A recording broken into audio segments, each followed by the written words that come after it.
Welcome to MScan Lab. Today we'll be testing the EM Expert for diagnosing EMC issues.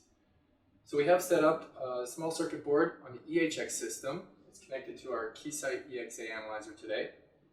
And it's all set up, so actually we'll begin testing. I'm going to move over to the software here to set up this test. First thing I'm going to do is a spectral test. So I'll set the frequencies from 10 to 80 megahertz. I'll choose the scan probes to cover an area of the board. Now I already have the overlay included in this, and we'll show in another video how to properly import overlays.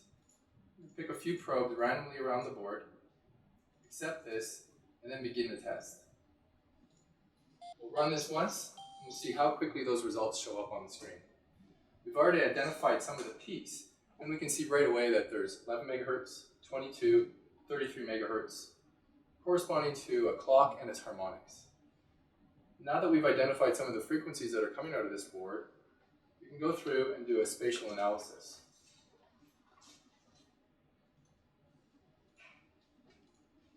So we'll open up the spatial node, pick one of the first peaks at 22 megahertz, and then in the spatial area, we'll now select the entire board. Select all of these cells, and then begin the measurement.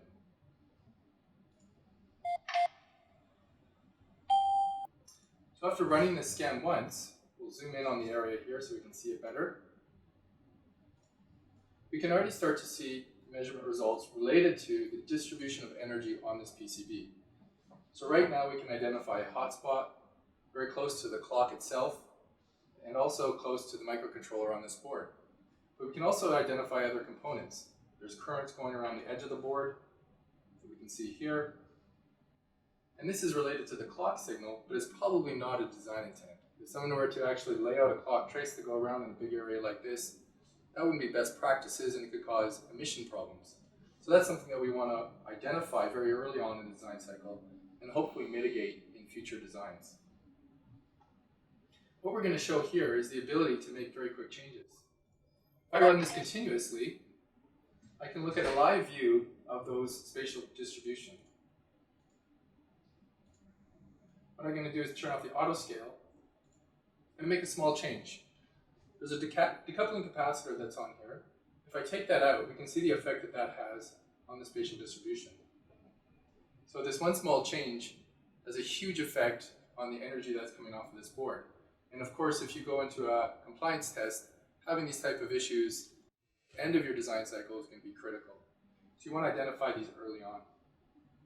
Putting it back, bringing it back to a good state with much lower emissions. There we go. Back to a compliant state and very easily done. In a few seconds in the lab, you get real-time results with great visualization like this. That's it for today's test. Thank you.